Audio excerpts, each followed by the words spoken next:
भारत माता की जय. जय माता दी. माझं नाव यशस्वी सचिन वाणी. तर आज आपण अशा दोन दुर्गांना भेटत आहोत जे सख्या बहिणी देखील आहेत व सख्या जावा देखील आहेत. अशा दोन दुर्गांना भेटत आहोत जे फुल टाइम वर्किंग देखील करता व आपल्या फॅमिलीला एका खूप छान पद्धतीने सांभाळतात. तर आपण भेटत आहोत माननीय डॉक्टरेट म्हणजेच रसिकाताई वारुळे आणि माननीय ॲडव्होकेट शीतलताई वारुळे. नमस्कार. नमस्ते. ओम साईराम. ओम साईराम. तर आज खूप छान वाटतंय तुम्हाला भेटून. सर्वात पहिले तुम्ही दोघे खूप छान दिसताय. धन्यवाद. आता मी सर्वात पहिले की ना आयडिया क्लिअर करून टाकते की आज मी तुम्हाला रसिकाताई किंवा शीतलताई म्हणून बघत नाहीये. आज मी तुम्हाला दुर्गा म्हणून बघतीये. कारण तुम्ही आपल्या सर्व महिलांना, आपल्या सोसायटीतील महिलांना, शिर्डीतील महिलांना एक खूप छान प्रोत्साहन आहात, इन्स्पिरेशन आहात त्यांच्यासाठी की आपण वर्किंग विमेन कसं बनू शकतो आणि आपल्या फॅमिलीला हँड टू हँड कसं आपण नीट राहू शकतो त्यांच्यासोबत. तर आज खूप छान वाटतंय तुम्हाला भेटून. तुम्ही एक्सायटेड आहात मला भेटायला? येस, हो, नक्की. खूप छान. तर पहिला प्रश्न तुम्हाला तो तुमच्या एज्युकेशन बद्दल व तुमच्या जर्नी बद्दल. तर गृहिणी ते PhDचा तुमचा जो प्रवास आहे त्याच्याबद्दल काय सांगाल, एक शॉर्ट स्टोरी सारखं? बरं, ठीक आहे. पहिल्यांदा मी यशस्वीला तिच्या यशस्वी वाटचालीसाठी शुभेच्छा देईल. तिच्या नावातच यश आहे. बेटा, तू अशीच पुढे जात राहा, अशीच यशाची उंच शिखरे तू गाठत राहा. आणि आता ह्या यशावरून जो प्रश्न निघालाय तर तुला माझा प्रवास सांगायचा आहे म्हणून मी सांगते की आई माझी सुलोचना भालके आणि वडील ज्ञानदेव भालके म्हणजे लहानपणापासून एक शिकवण आम्हाला अशी होती की ध्येय नेहमी तुम्ही उंच बघायला शिका. ज्यावेळेस तुमचे ध्येय उंच असतील त्यावेळेस तो प्रवासही तुमचा असा उंच उंच असेल की ज्याच्यामध्ये तुम्हाला ती झेप घेण्यासाठी उडी सुद्धा उंच मारावी लागेल. आणि अशा पद्धतीने जे आमचं संगोपन झालेलं होतं. 10वीला मी एका खेड्यातल्या शाळेमध्ये होते, बट त्या तालुक्यामध्ये मी पहिली आले. कारण आई वडिलांचं आमचं जे सातत्य होतं की तुम्ही ध्येय ठेवायचं आहे, उंची गाठायची आहे आणि ते रक्तातच बिंबलेलं असल्यामुळे मी त्या तालुक्यामध्ये 10वीला पहिली आले. म्हणून वडिलांनी निर्णय घेतला की आता डॉक्टर करायच्या दोन्ही मुली. मग KTHM कॉलेजला आमचं ॲडमिशन झालं 12वी सायन्सला. तिथेही खूप छान स्टोरी होती की फ्रेंच लँग्वेज ही माझ्याकडनं चुकून टिक झाली होती आणि त्या लँग्वेजसाठी जवळपास तिथे सगळे कॉन्व्हेंटचे मुलं असायचे. तर त्या कॉन्व्हेंटच्या मुलामध्ये एक मराठी मीडियमची मुलगी, माझं फक्त लक्ष कशावर होतं की अभ्यास आणि काय शिकवतायत वगैरे. तर सुरुवातीचे 2-3 महिने मला ते कळालंही नाही काय चाललंय क्लासमध्ये. पण ज्यावेळेस आमची एक्झाम झाली तर त्या एक्झाममध्ये सर्वात टॉपर कोण आहे क्लासमध्ये तर मी होते. मग त्यावेळेस त्या मुलांना कळायला लागलं की जो हा स्टडीचा प्रकार आहे that is not depend totally on the convent school or what ever it may be. आणि तशा पद्धतीने मग ती एक आपण म्हणूया त्याला स्टेप बाय स्टेप आपण घेत चाललोय, एक एक एक एक अचीव करत चाललोय आणि डायरेक्शन तीच होती की डॉक्टर बनायचं होतं. पण मीन व्हाईल लग्नाचं प्रपोजल आलं आणि लग्नाचं प्रपोजल आलं तर शिर्डीतील चांगलं एक सधन कुटुंब जे वारुळे परिवार होता तर त्यांचं स्थळ होतं. बाकीच्यांनीही घरच्यांनी प्रेशर दिला किंवा वडिलांनाही समजून सांगितलं की परिस्थिती चांगली आहे तर मुलींचे लग्न करून टाकायला हरकत नाही. आणि त्यावेळेस वडिलांनीही तो निर्णय घेतला की चला ठीक आहे. म्हणून आमचं शिक्षण हा डायरेक्ट कट झालेला विषय होता त्या क्षणाला. पण नेहमी एक गोष्ट होती की कितीही संकट आलीत, एक दरवाजा जर तुमच्यासाठी बंद झाला तर असे 12 दरवाजे तुमच्यासाठी उघडे असतात. मग हे 12 दरवाजे, लग्न झालं त्याच्यानंतर लग्नाच्या आधी फक्त काहीतरी डिप्लोमा तरी मला करायचा आहे, 12वीवर मी थांबणार नाही ह्या उद्देशाने म्हणून मी डिप्लोमा फार्मसीला ॲडमिशन घेतलं. त्यावेळेसही मी पहिली आले आणि ज्यावेळेस माझा सत्कार वगैरे झाला, जेव्हा माझ्या सासू सासऱ्यांनी सगळ्या कुटुंबाने तो बघितला, मग एक निर्णय झाला की शिका आता पुढे. पण मग शिकताना CET एक्झाम आली म्हणून मी परत MBBS करू शकत नव्हते. तो दरवाजा बंद होता. मी डिग्री करू शकत होते. मग मी डिग्रीला ॲडमिशन घेतलं आणि यू कांट बिलीव्ह मी 7 दिवसाचा माझा सिद्धांत घेऊन पेपर लिहिलेला आहे. 3 तासाचा पेपर. माझा मुलगा 7च दिवसाचा, 12 दिवस गृहिणी बाहेरही पडत नाही अशा कंडिशनमध्ये मी पेपर दिले आणि त्या डिग्रीमध्ये मी परत टॉप केलं, त्यावेळेस मला गोल्ड मेडलही मिळालं होतं.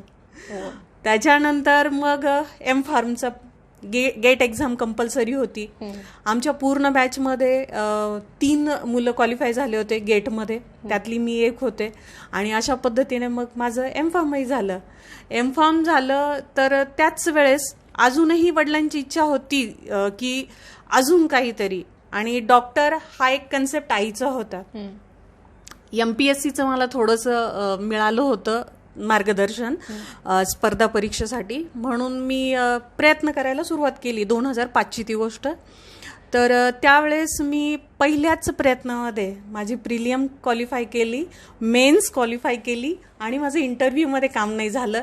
अदरवाईज मी आज डेप्युटी कलेक्टर असते. तो पण एक आपण असं म्हणूया की तिथे थोडं अपयश आलं. पण माझ्यासाठी मी नेहमी म्हणत असते की अपयश ही यशाची पहिली पायरी आहे. मग व्हॉट नेक्स्ट हा प्लॅन आपला चुकला.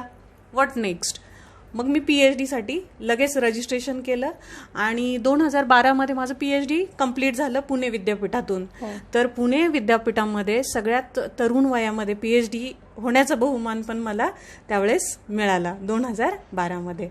आणि त्याच्यानंतर माझं जे करिअरची सुरुवात होती 2006 पासून मी संजीवनी कॉलेज ऑफ फार्मसीमध्ये ॲज अ प्रोफेसर म्हणून वर्क करत होते. आणि मला सांगायला आवडेल की मला जे अमितदादा कोल्हे आहेत त्यांनी खूप सपोर्ट केला आणि त्यांचं मोटिवेशन होतं, म्हणून मी नवीन उंची जी म्हणूया आपण यशाची ती गाठत होते.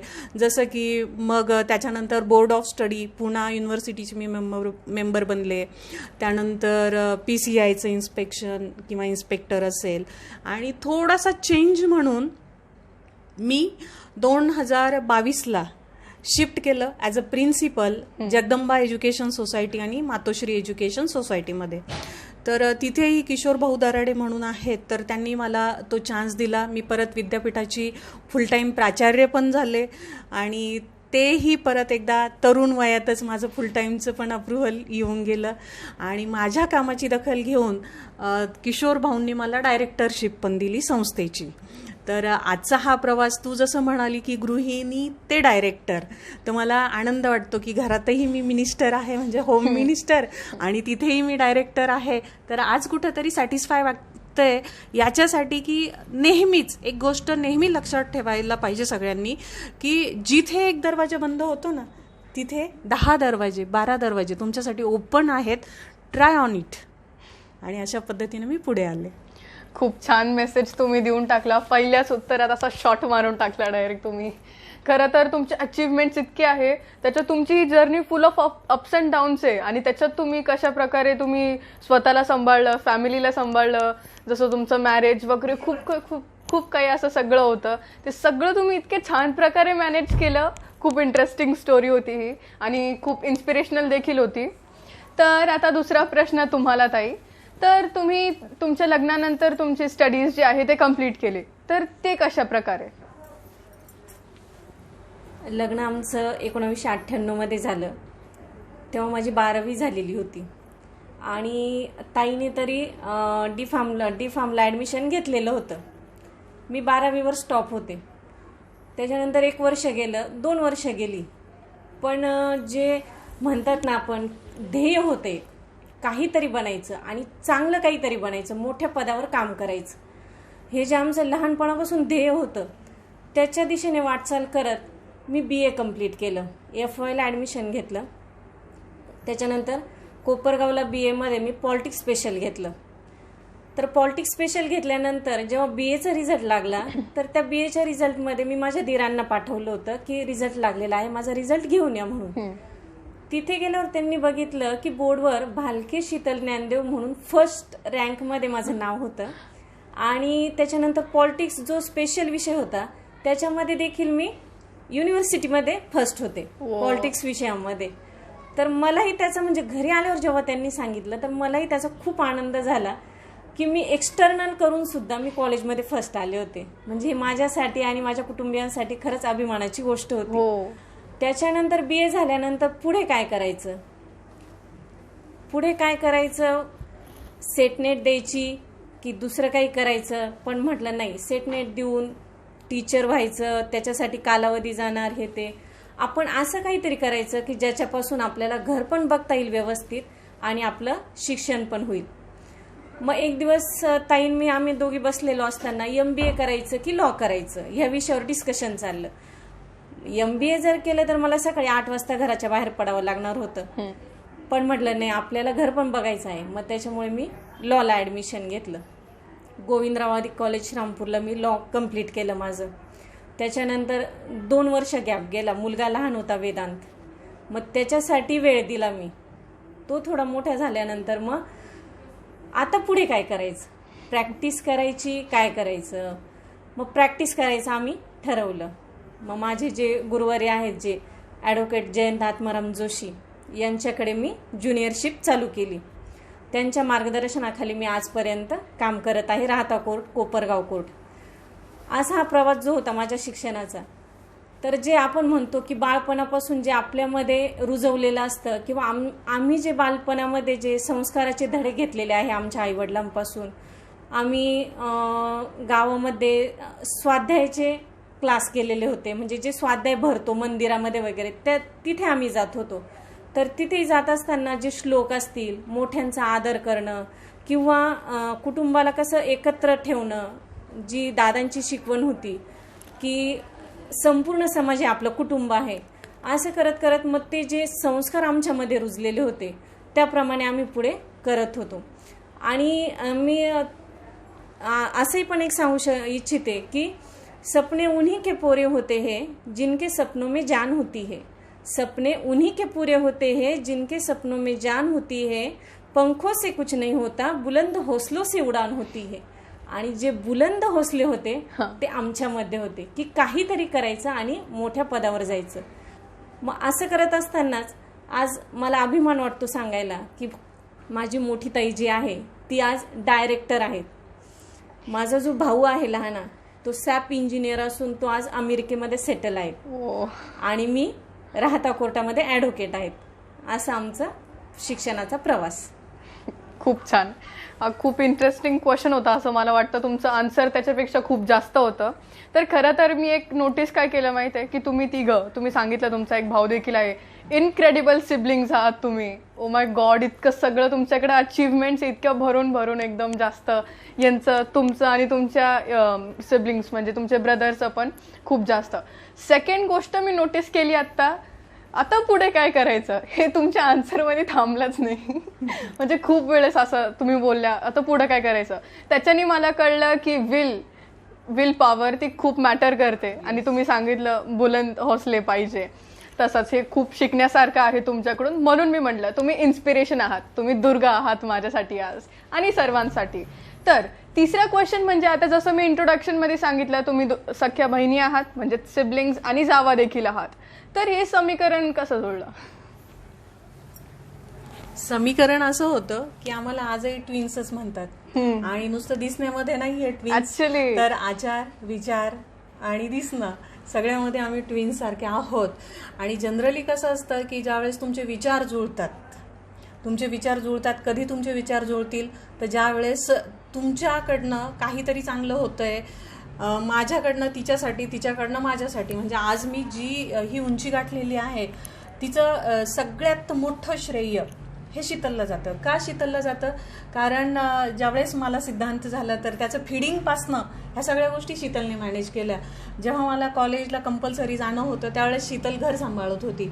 आणि शीतल घर सांभाळत होती त्यावेळेस मी कुठेतरी बॅचलर झाले, मी कुठेतरी मास्टर झाले. आणि त्यानंतर ज्यावेळेस तिच्यावर वेळ आली की आता तिला काय करायचं, तर तो एक विचार विनिमय होता. शीतल तुला MBA किंवा जसं आता तिने सांगितलं. आणि असं करून एकमेकांच्या माझ्यामध्ये काय निगेटिव्ह आहे ती कट करणार, माझ्यामध्ये काय पॉझिटिव्ह आहे त्याला ती बूस्ट करणार. सेम वे मी तिला तसं करणार. आणि ती इतकी घट्ट, म्हणजे आम्ही दोघी मैत्रिणी आहोत. ती माझी आई पण होते कधी कधी, माझी मुलगी पण होते कधी कधी. सेम हे आमचं समीकरण कायमचं जुळलेलं आहे. आणि त्याच्यामुळे आपण असं म्हणायला हरकत नाही की जर एखाद्या यशस्वी श्री मागे अजून एक श्री जर उभी राहिली ना तर मिरॅकल होऊ शकतं. आणि तसं मिरॅकल बघितलंय. म्हणजे लग्नानंतर पॉसिबल होत नाही. आमचं दोघींचंही शिक्षण लग्नानंतरचं. तुम्ही काय सांगाल? जसं ताईंनी सांगितलं आता की एका स्त्री मागे जर दुसरी स्त्री उभी राहिली तर मिरॅकल होतं, हे तर मान्यच आहे. पण 2 स्त्रियांमागे जर त्यांचं घर सक्षमपणे एक आधारस्तंभ म्हणून जर उभं राहिलं, माझे मिस्टर म्हणा किंवा तिचे मिस्टर म्हणा, हे जे आमच्या पाठीशी खंबीरपणे उभे आहेत आणि त्यांचा आमच्यावर असलेला जो दृढ विश्वास आहे, त्याच्यामुळे आम्ही आज जी यशाची उंची आहे ती गाठू शकलेलो आहेत. म्हणजे याचं सगळं श्रेय मी माझ्या सासूबाई असतील, सासरे असतील, आमचे मिस्टर असतील आणि आमचं संपूर्ण वारुळे कुटुंब, आमच्या नंदा असतील, यांना मी देऊ इच्छिते. खूप याला छान. मी थोडंसं अजून इलॅबोरेट करेल. म्हणजे बघ, आमच्या फॅमिलीमध्ये शिक्षण थोडंसं लांब होतं. आम्ही शिकलो. आज मला सांगायला आनंद वाटतो की माझी भाची शिकलेली आहे, माझ्या पुतण्या शिकलेल्या आहेत, माझ्या जावा शिकलेल्या आहेत, किती जण तर आता परत डॉक्टरेट पण करतायत. म्हणजे आपण एक म्हणतो ना की एक स्त्री शिकली की जसं सावित्रीबाईंचं म्हणणं होतं, एक स्त्री शिकली की तिचं पूर्ण घर परिवार शिकतो. हो. तर त्याचं ज्वलंत उदाहरण हा वारुळे परिवार आहे. खरंच खरंच खूप छान. आता जसं मी पाहिलं व्ह्युअर्ससाठी आणि म्हणजे माझ्यासाठी जे पण बघणार त्यांच्यासाठी देखील तुम्ही बेस्ट एक्झाम्पल आहात सिस्टरहूडचं. आता तुमचं आन्सरचंच एक्झाम्पल मी घेते, जसं मी नोटीस केलं. आता पहिले तुम्ही आन्सर दिलं, थोडंसं जे बाकीचं आन्सर बाकी होतं, जे फॅमिलीला एक क्रेडिट देणं, ते त्यांनी करून टाकलं, कम्प्लीट करून टाकलं. आणि त्याच्यानंतर तुम्ही ते अजून एका चांगल्या प्रकारे तुम्ही एलॅबोरेट केलं, त्याला अजून एक छान असं डेकोरेशन वगैरे असं करून टाकलं. तर तुम्ही खूप छान आहात.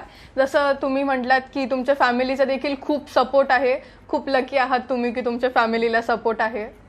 तर आता जसं मी सांगितलं, आज तुम्ही माझ्यासाठी दुर्गा आहात. तर हे नवरात्रीच्या वेळेसच मी तुमचा इंटरव्ह्यू घेतेय. तर मला एक प्रश्न होता की नवरात्री म्हणजे 9 दिवस गरबा खेळणे वगैरे करणे, पण 9 दिवसच का?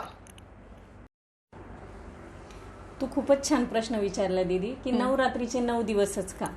तर 9 दिवस जे आहे, जे देवींचे जे 9 रूप आहेत, तर त्यांची आपण मनोभावे पूजा करतो. जशी दुर्गा, लक्ष्मी आणि सरस्वती या तीनही देवींचे सुरुवातीचे 3 दिवस जे आहेत, तर ते दुर्गेचे आपण आरास करतो, मनोभावे पूजा करतो. नंतरचे जे 3 दिवस आहेत ते लक्ष्मी मातेची पूजा मनोभावे करतो आणि तिचे आरास करतो. आणि शेवटचे जे 9 दिवस आहेत, तर तिच्यामध्ये आपण सरस्वतीची पूजा करून तिची आरास करतो. असे नवरात्रीचे 9 दिवस. आणि 10व्या दिवशी जो असतो विजयादशमी, त्या दिवशी दैत्यांचा संहार म्हणून तो दसरा आपण साजरा केला जातो. आता इथे दैत्यांचं म्हणजे मी असं म्हणेल की ज्या वाईट प्रवृत्ती आहे, ज्या चुकीच्या गोष्टी आहे, अशांचाही संहार आपण त्या दसऱ्याच्या दिवशी करतो. म्हणजे असे ते झाले नवरात्रीचे 9 दिवस आणि दसरा. खरं तर आता मी सांगितलं तुम्ही दुर्गा आहात. तुम्ही देखील आपल्या सोसायटीमध्ये, शिर्डीसारख्या रुरल एरियामध्ये तेच काम करत आहात. तुम्ही आपल्या इकडची जी कॉमन अंडरस्टँडिंग आहे की लग्न झाल्यानंतर आपण स्वप्न बघणं हे बंद केलं पाहिजे, कितीतरी फॅमिली स्वतःहून बंद करता, त्याच्यामुळे त्या मुलींना पण आशा सोडावी लागते. तर तुम्ही ते स्टेरिओटाइप्स ब्रेक करत आहात. तुम्ही एक्झाम्पल सांगता त्यांना की आमच्याकडे बघा तुम्ही, ओहो सक्सेसफुल आहे आम्ही, यशस्वी आम्ही. तसं तुम्ही हे पण स्टेरिओटाइप बंद करता की फॅमिली लग्नानंतर हे सपोर्टिव्ह नसता. ही जसं तुम्ही सांगितलं वारुळे फॅमिली तुमची, तर ही एक चांगली एक्झाम्पल आहे त्या सर्व फॅमिलीजसाठी की आम्ही आमच्या सुनांसोबत कसं बिहेव केलं पाहिजे, कसं त्यांना सपोर्ट दिला पाहिजे.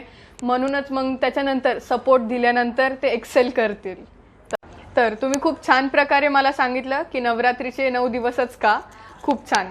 तर आता जसं मी पाहिलं तुमची फॅमिली इथं खूप वेट करतीये, आपला इंटरव्ह्यू चालू आहे, आपण दोघंच गप्पा म्हणजे आपण तिघच गप्पा मारतोय. सो आपण त्यांना पण बोलूयात, इन्क्लूड करून घेऊयात आपल्या याच्यात. आता जसं तुम्ही बघू शकतात की हा परिवार खूप मोठा, खूप सुंदर आणि खूप हॅपी दिसतोय. इतक्या छान परिवारशी मी एक प्रश्न विचारते की माझं या दोघा दुर्गांबद्दल ओपिनियन खूप क्लिअर आहे की हे खूप इन्क्रेडिबल आहे, खूप इन्स्पिरेशनल आहे. पण मला तुमचं ओपिनियन जाणून घ्यायचं आहे, तुमचं ह्या दोघांबद्दल काय म्हणणं आहे? आता जसं तू सांगितलं, तुझं जसं ओपिनियन त्या दोघींबद्दल क्लिअर आहे, तसं आमचं सर्वांचंही ओपिनियन क्लिअर आहे.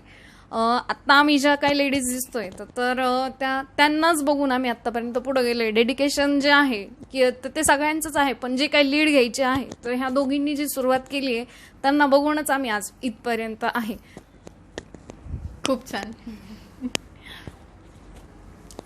आमच्या ह्या बहिणी जावा असून जावांसारख्या नाही तर आमच्या बहिणी आहेत आणि त्यांच्यापासूनच आम्हाला हे पुढचं मार्गदर्शन लाभलेलं आहे. आंटी तुमचं नाव? माधुरी वारुळे.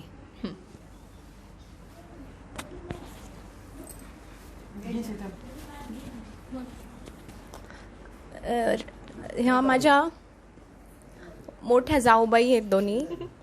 आमच्यासाठी एक इन्स्पिरेशन म्हणूनच आहेत त्या. आम्ही प्रत्येक गोष्टी त्यांना फॉलो करतो. तसं बघायला गेलं तर नात्याने त्या दोघीही माझ्या आत्या लागतात, पण तसं जर ते रिलेशन सोडलं, ब्लड रिलेशन सोडलं, तर ॲज अ गुरु म्हणून त्या दोघी खूप बेस्ट आहेत. तुम्ही कधीही रसिक आत्यांकडे या, related to PhD, related to research विचारा, ते एकदम बेस्ट आन्सर देणार. तुम्ही शीतल आत्यांकडे आल्यात की ते तुम्हाला लाईफ कशी जगली पाहिजे आणि घरातले व्यवहार कसे मेंटेन ठेवले पाहिजे याचं सगळं बेस्ट उदाहरण म्हणजे आमच्या फॅमिलीमध्ये शीतल आत्या आहेत. आमच्या वहिनींचं नातं नसून ते आमच्या मैत्रिणींचं नातं आहे. आम्हाला खूप सपोर्ट करतात. आम्हाला जे काही वाटलं असं करा तसं करा भरपूर समजून सांगतात.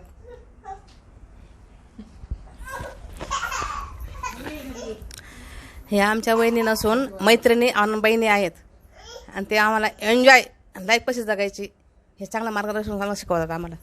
खूप छान. आणि स्वतःहून घेऊन जातात आम्हाला एन्जॉय करायला. मी दीपक वरोळे, माझी मिसेस शीतल वरोळे ही 10 वर्षापासून वकिली व्यवसायात आहे.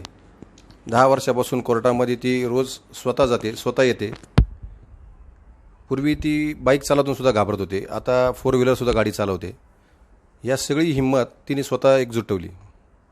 मी नेहमी बाहेर फिरतो, बघतो जीवनामध्ये लोकांच्या इतक्या अडचणी तयार होतात. एखादा करता पुरुष गेल्यानंतर ते घर पूर्ण डिस्टर्ब होतं. त्यामुळं आज काळाची गरज आहे महिलांनी स्वतःच्या पायावर उभं राहणे. आणि हे ते केव्हा करू शकतात? त्यांच्या घरातल्या पुरुषांनी त्यांना जर हिंमत दिली तर त्या करू शकतात. मी या माध्यमातून एकच सांगेन, प्रत्येक पुरुषांनी आपल्या महिलेला स्वतःच्या पायावर उभं करण्याची ताकद दिली पाहिजे. या निमित्त मी एवढंच सांगेन. खूप छान, खूप छान. तुम्ही मेसेज दिला सर्वांना. मी 2च शब्द सांगते. मी आज जे काही उभे आहे ते केवळ यांच्या दोघींमुळे आहे. त्यांनी मला भरपूर सपोर्ट केला. त्या वहिनी नाही तर मैत्रिणी आहे. मॅम तुमचं नाव? वर्षा भराटे. माझं नाव सुनील वारोळे. मी आज उठल्यापासून दोघींना बघतो किती त्यांच्या मागं धावपळ असते, किती टायमिंग करेक्ट करून दोघी पण पूर्ण घराचं आवरून दोघींच्या ड्युटी करून रिटर्न येताना स्वतःची काळजी करून मुलांना फोन करून घरच्यांशी बोलून आणि त्यांच्या टायमिंगमध्ये सगळ्या गोष्टी करतात. त्यांच्याकडून कुणी शिकलं पाहिजे या गोष्टी. काही एवढी धावपळ करणं, 90 किलोमीटर प्रवास करणं, छोट्या गाडीवर रात्याला कोर्टात जाणं, तिथं पूर्ण दिवसभर टेन्शनमध्ये असून आल्यानंतर घरामध्ये हासरं वातावरण पाहिल्यानंतर त्यांचा खरंच अभिमान वाटतो. तर आता जसं ताईंनी पहिले सांगितलं की प्रत्येकाच्या लाईफमध्ये अप्स अँड डाऊन्स असतात. मॅटर करतं की तुम्ही त्याला कसं मॅनेज करता. सो मला तुम्हा सर्वांना विचारायचं आहे, आपण फॅमिली आहोत म्हणून, की असं आपल्या लाईफमध्ये तुमच्या जर्नीमध्ये ह्यांच्यासोबत एक असा क्षण जो इतका चांगला नव्हता, जो एक बॅड सिच्युएशन होती ती, जो तुम्ही कधीच विसरू शकत नाही, असा कोणता क्षण तुम्ही सांगाल? नाही मी कुणी सांगा. फॅमिली. 12 ऑक्टोबर 2020 ज्यावेळेस वडील सोडून गेले, म्हणजे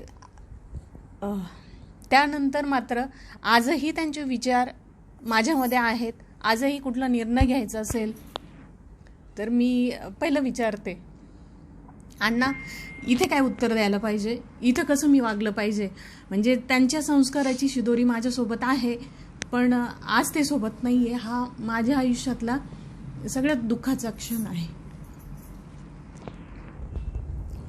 जसं आमच्या वहिनींनी सांगितलं त्यांच्या वडिलांविषयी, ते त्यांचेच वडील नसून आमच्या कुटुंबाचे एक जिव्हाळ्याचे सदस्य होते. त्यांच्या जाण्याने आम्हाला खरोखर दुःख झालं होतं. इतकं दुःख झालं होतं मी जीवनात उभा असेल तर फक्त त्यांच्यामुळं होतो. आज पण त्यांनी ती आठवण काढली, डोळे भरून आले. I feel sorry for you. माझं नाव सोपान वामन वारोळे. माझे शिक्षण 10वीपर्यंत झालं. फार पूर्वी 1971 साली माझं लग्न झालं. आमचं कुटुंब इतकं 40-45 माणसाचं कुटुंब. आज मला असं वाटू राहिलं का आमचं कुटुंब आज ते आमचे मेवणे गेल्यापासून त्या घरातला आनंद मावळा. आमचे दोन्ही इतक्या शिकलेल्या आहे, साऱ्या पुरीला त्यांनी संस्कार करून सगळ्यांच्या शिक्षणाची किंमत त्यांनी घडवून आणली. त्याबद्दल मला त्यांच्या खूप गावात आमची चर्चा होती का तुमचे सुना तुम्ही एवढं कसे शिकलं, म्हटलं त्यांच्या वडिलांनी शिकलं, पण आम्ही ते आमच्या पायावर न राहता त्यांनी त्यांच्या पायावर उभं राहिले. त्याबद्दल मला ते खूप अभिनंदन वाटतं. मी सुभद्राबाई जगन्नाथ वारोळे. मी एक सांगते, माझं लग्न झाल्यावर माझ्या धीरांची मी लग्न केले. माझ्या सुना माझ्या हाताखाली आल्या. सुनाने त्या माझ्या लेकी आहे आणि त्या मला आईवानी सांभाळते. अजून कुठं दुःख लागलं तर आईच म्हणते, सासूबाई कधीच म्हणती नाही. काही जरी असलं तर धावत पळत माझ्याकडे येते. हीच मी 2 गोष्टी सांगितल्या बस. जसं आता तुम्ही सर्वांनी तुमच्या मनातील गोष्टी शेअर केल्या माझ्यासोबत, मला खूप भावूक वाटलं. ते असे इतके इमोशनल क्षण होते ते की मला पण रडू येत होतं जेव्हा तुम्ही सांगितलं, काका तुम्ही सांगितलं, आणि तुम्ही सर्वांनीच त्यांच्याबद्दल, त्या दोघींबद्दल खूप छान ओपिनियन शेअर केलं खूप छान पद्धतीने. तर थँक्यू सो मच. आणि आता प्रश्न असा होता तुम्हा दोघींना की असं बिलीव्ह केलं जातं की 2 सख्या बहिणी एका घरात आपण देऊ शकत नाही, त्यांचं लग्न करून आपण एका घरात देऊ शकत नाही. 2 सख्या बहिणी 2 जावा बनू शकत नाही सख्या. तर तुम्ही याचं एक जिवंत एक्झाम्पल आहात की आम्ही बनू शकतो. तर याबद्दल तुम्ही कसं सांगाल? जसं पूर्वी म्हणायचे की 2 बहिणींचं लग्न एकत्र करू नये किंवा एका मांडवात करू नये, तर ते ह्या रूढीला किंवा ह्या अंधश्रद्धेला कुठेतरी फाटा बसलेला आहे. आणि याचं एक जिवंत उदाहरण म्हणजे आम्ही दोघे एकाच घरात, आज आमच्या लग्नाला जवळजवळ 25 वर्ष पूर्ण होत आलेली आहेत. आणि आमच्या जे सासू सासरे आहेत ते आमच्या सख्या आत्या आणि मामा आहेत. आणि आमच्या ज्या नंदा आहेत त्याही त्यांच्या आत्याला दिलेल्या आहेत. आणि अशी आमची जी एकत्र कुटुंब पद्धती आहे ती अतिशय गुण्यागोविंदाने आणि आनंदाने नांदत आहेत. पूर्वीचा जो एकत्र कुटुंब पद्धतीचा जो कन्सेप्ट होता तो आता ह्या 21व्या शतकामध्ये लोप पावत चाललेला आहे. परंतु एकत्र कुटुंब पद्धतीमध्ये काय आनंद आहे आणि कसे संस्कार एकमेकांना चांगले मिळतात याचं एक जिवंत उदाहरण म्हणजे आमची वारुळे फॅमिली आहे. आणि 2 बहिणींविषयी जर म्हटलं तर आम्ही दोघी, आमचे आचार विचार असतील, आमच्या भावना असतील, आमचे सुखदुःख असतील, ते आम्ही एकमेकींसोबत शेअर करून कुठे कसं करायचं, काय करायचं, कसे निर्णय घ्यायचे हे अगदी व्यवस्थित शांतपणे विचार करून, म्हणजे भांडण हा शब्द आमच्या डिक्शनरीमध्येच नाही आहे, एवढं मी सांगू शकते. खूप छान असा मेसेज तुम्ही दिला. तर आता वहिनी तुम्हाला एक प्रश्न असा की जसं आता मी पहिले सांगितलं, विल पॉवर ही खूप मॅटर करते आणि त्याच्यात सेकंड म्हणजे आपण कधी गिव्हअप केलं नाही पाहिजे. तर तुम्ही त्या महिलांना काय संदेश द्याल, ज्यांचं आता लग्न झालेलं आहे, होणार आहे किंवा झालेलंही नसेल, त्यांना याबद्दल काय संदेश द्याल? मी तुम्हाला सगळ्यांना एकच संदेश मला द्यायचा आहे. कारण जीवनामध्ये कसं असतं की खूप सारे संकट तुमच्या वाट्याला येणारच. कारण जसं मी ECGचंही उदाहरण देऊ शकते की एक सरळ लाईन ECG मधली डेथ इंडिकेट करते. डेथ म्हणजे काय, तुमच्या लाईफमध्ये अप अँड डाऊन्स नाहीच आहे. मग ज्या दिवशी तुमच्या लाईफमध्ये अप अँड डाऊन्स आहेत, म्हणजे तुमच्याकडे यश आहे, आनंद आहे, कीर्ती आहे, कधी कधी तुम्हाला अपयशही येणार आहे, कधी कधी त्या गोष्टींना तुम्हाला सामोरं जावं लागणार आहे. तर अशा वेळी खचून न जाता तुम्ही अप अँड डाऊन्सही पचवले पाहिजे. म्हणून मला इथे जी एक कविता होती त्यातली काही ओळी आहेत त्या मी तुम्हाला सांगू इच्छिते की असफलता एक चुनौती है, इसका स्वीकार करो. असफल अगर होते हो तो असफलता एक चुनौती है, इसका स्वीकार करो. और क्या कमी रह गई देखो और सुधार करो. जी कमी राहिली असेल त्याच्यावर तुम्ही विचार करा, सुधारणा करा. जब तक ना सफल हो, सगळ्यात महत्वाचं काय, जब तक ना सफल हो नींद चैन को त्यागो तुम. जोपर्यंत तुम्ही सफल होणार नाही, कारण कधीही एकच सांगा की शर्यत अजून संपलेली नाही, कारण मी अजून जिंकलेले नाही. सो जब तक ना सफल हो नींद चैन को त्यागो तुम. ऐसे ही हम बोलते हैं ना, किसी की जय जयकार नहीं होती, कोशिश करने वालों की कभी हार नहीं होती. म्हणून लग्न झालं वगैरे निगेटिव्ह गोष्टी ह्या सगळ्या ज्या आहेत, आपण ज्याला प्रॉब्लेम्स म्हणतो, प्रॉब्लेम्स नेहमी बाजूला ठेवा. प्रॉब्लेमवर सोल्युशन काय आहे त्या सोल्युशनचा तुम्ही विचार करा आणि एक संघर्षमयी जीवनातून तुम्ही पुढे वाटचाल करा. यश हमखास येतं आणि जोपर्यंत तुम्ही अपयश बघितलेलं नाही तोपर्यंत यशाचीही किंमत तुम्हाला कळत नाही. त्याच्यामुळे यश की टेस्ट अगर चाहिए तो हमारे पास सफलता भी तो होनी चाहिए आणि त्याच्यामधून तुम्ही यशस्वी व्हा, आनंदी राहा, समाधानी राहा. जय साईराम. खूप छान. तर आता 1 मिनटं मी आता सांगेल की आपण ह्या दोघी दुर्गांसाठी ट्राय क्लॅप्स दिल्या पाहिजे. त्यांच्या थॉट्ससाठी, त्यांच्या त्या इन्स्पिरेशनल काय कोट्ससाठी जे स्टेरिओटाईप ब्रेकिंग आहे. क्लॅप्स. आणि सगळ्या फॅमिलीसाठी सुद्धा क्लॅप्स, याच्यासाठी की ही सपोर्ट सिस्टीम आहे. जसं शीतलने सांगितलं की न्यूक्लिअर फॅमिली आणि जॉईंट फॅमिलीमध्ये फरक काय, तर आजही मी ह्या युगामध्ये जॉईंट फॅमिलीलाच महत्त्व देईल. कारण जॉईंट फॅमिलीमध्येच तुम्हाला आई पण मिळते, सासू पण मिळते, नणंद पण मिळते, मैत्रीण पण मिळते, जाव पण मिळते, बहीण पण मिळते. एवढे सारे रोल्स तुम्हाला ॲट अ टाईम एकाच फॅमिलीमध्ये म्हणजे तुम्हाला जॉईंट फॅमिलीमध्ये मिळतात. म्हणून मला जॉईंट फॅमिलीबद्दल आजही आस्था आहे. खूप छान. तर थँक्यू सो मच की माझ्या दुर्गा बनण्यासाठी, या सोसायटीच्या दुर्गा बनण्यासाठी. आणि तुम्हाला देखील खूप खूप थँक्यू की तुम्ही आलात, माझ्यासोबत बोललात, तुमचे विचार व्यक्त केले. थँक्यू सो मच काका, तुमचा टाईम मला दिला तुम्ही. 1 मिनिटासाठी आम्हाला यशस्वीचं पण थोडंसं अभिनंदन करायचं आहे. कारण ह्या लहान वयामध्ये तिने जे यशाची एक स्टेप्स ती पार करते, म्हणून शीतल आपण तिचं बुकेनी सत्कार करूया. श्री महाकाली महालक्ष्मी महासरस्वती राजराजेश्वरी आई साहेब